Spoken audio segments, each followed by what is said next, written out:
Hi everyone, it's Lee here at Extreme Car Audio in Bummerad, and I'm here today with you to do a how-to video on intermediate speaker fitting. Now, one of the things we're often asked with our dem cars here in the shop is how do we get such a good sound out of what are not particularly advanced speakers. It's our mid-level speakers which we use in our demonstration cars. And the answer to that is that the way people think about car audio and home audio are the same, when in reality they're two very different things. Now, when you buy good home tower speakers for your house, they come in nicely built wooden boxes which are designed acoustically for the speakers that are fitted to them, and they come well dampened and well soundproofed, and they have a built-in crossover. It's a complete speaker system that you buy when you buy home speakers. And when you buy car speakers, you don't. You buy what we call a raw driver. Now, what do we mean by that? This is a raw driver. What most people think of as a speaker it's just a raw driver. It's only part of the system, and it's not fitted to a speaker box like your home speakers are. The reality is that to make car audio, to make these drivers really sing in the car, you have to turn the door into a speaker box. And what we see a lot in car audio is people coming in and buying very, very expensive speakers and then just bolting them into the doors. And the problem with that is they could have spent less money and got a much better result. Now, as standard, the car will be fitted with speakers much like these. They have a relatively lightweight magnet, press basket, nothing particularly special about the cone. Now, if you're replacing these and you're just going to run on a stereo, unbolting the original speakers and just bolting a set of these in is absolutely fine. It's the way to do it, because there's no benefit to spending a fortune on the fitting side.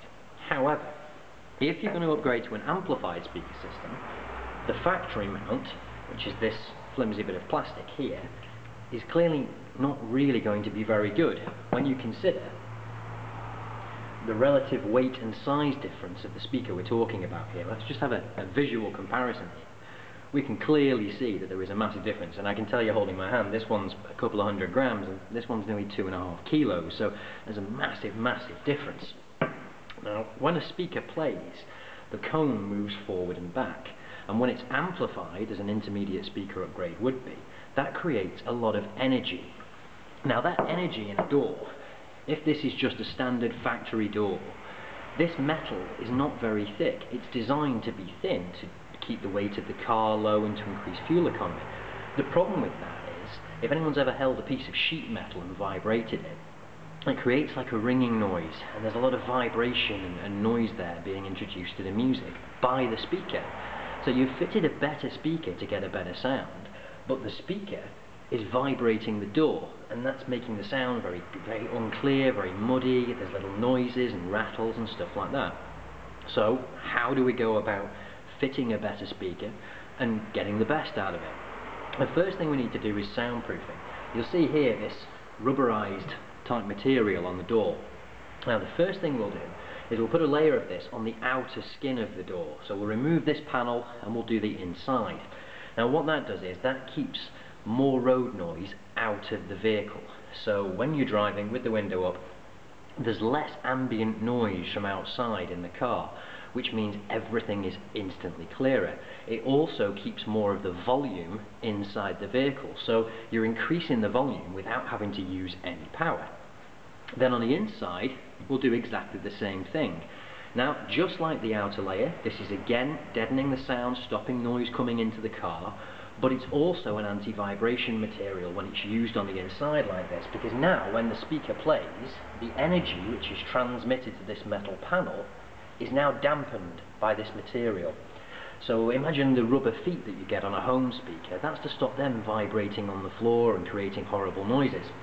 And this material here is to stop your car door doing exactly the same thing. And then we come to the mount itself. As we said before, this is the factory mount. Really flimsy piece of plastic, not really very good. Now, what you can do is, with the jigsaw and a simple piece of MDF, is make a more solid mount for the speaker. Now, this has several benefits. Firstly, it keeps the speaker very rigid, which means that the cone can't move around, and it means it can play at maximum volume without any chance of it bending the speaker adapter and distorting the cone and then distorting the sound. And secondly, whilst this solid moisture resistant MDF is a very strong material, it's also not brittle like plastic or metal. So the layers within this act as a dampening field, and when the speaker is playing, it's dissipating some of that energy that is being transmitted from the outside of the speaker to the mount, again ensuring the clearest possible sound. Now on this particular car, which is a Ford Focus, we've used 2 rings to space the mid-range speaker in this case out from the door because it has such a great depth. Now you'll notice this black here, this is silicone. And what we've done here, the first mount has been cut exactly the same shape as the original factory mount, and then that's been screwed to the door. As well as being screwed to the door, it's also been siliconed. This does 2 things. Firstly, it makes the seal airtight, so when the speaker plays backwards and it pushes air backwards, none of that air can leak out of the sound, out of the sides and create strange or funny noises. And also, because silicone is a rubberized material, it provides even further damping from the speaker's cone.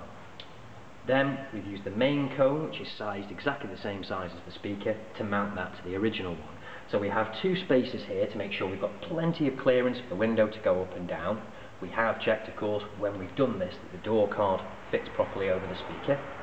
And then secondly, we've got 2 layers of vibration rubber damping, 2 mounts which themselves are damping material, and then the damping material on the door.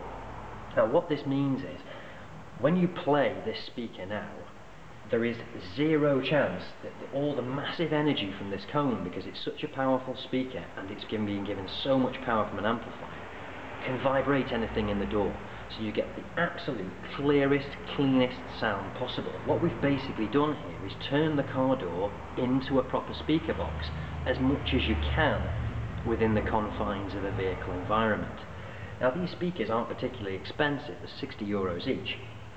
But what will often happen in car audio is someone will come in and they'll buy speakers worth a couple of €100, and they'll simply unbolt the factory ones, bolt the new ones in, and they say, for the money they're not really very good. And this is why, because most of these people are not having these speakers fitted properly.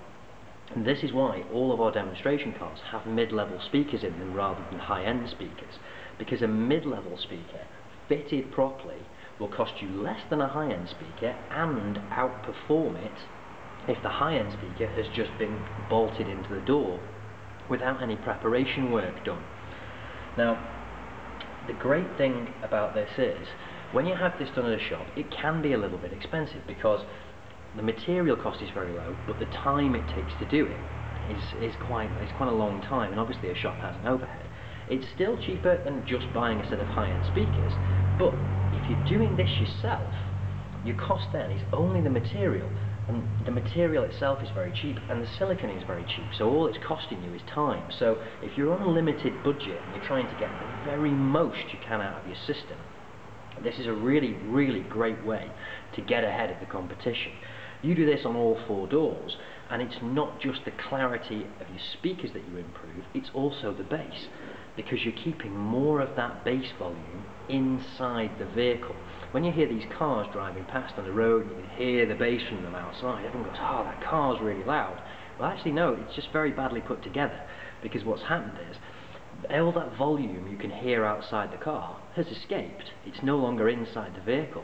So if you get a car coming past where it's got subs and you can only just hear the rumble, the chances are it's been properly soundproofed and all that volume is inside the vehicle. So in reality, the car that sounds quieter on the outside is probably the louder of the 2 cars on the inside if the same equipment is fitted. So in short, basically what you're looking to do, turn your car doors into a proper speaker box, and you don't have to worry about, oh, it looks really badly modified, how am I going to sell the car afterwards, everything else. At the end of the day, number one, your door card goes over this, and second, all this is removable. This is a material. If you heat it enough, you have to heat it to about 100 degrees, it will peel off. Yes, it's hard to clean up, but a day's work, you could remove all this, you could remove the mounts, you could put everything back to factory standard, and that's it done. It's not a permanent modification to the vehicle like an advanced speaker system would be with door pods and fiberglass construction. This allows you to return the vehicle to standard at any time you want, but it will give you a massive, massive sound quality and volume increase over someone who's just bolted speakers into their doors. If you've got any questions, you're welcome to email us at sales@extremeteammalta.com. You can also find us on Facebook or call down to the shop. We're open 9 till 7 all throughout the day, Monday to Saturday. We hope to see you soon.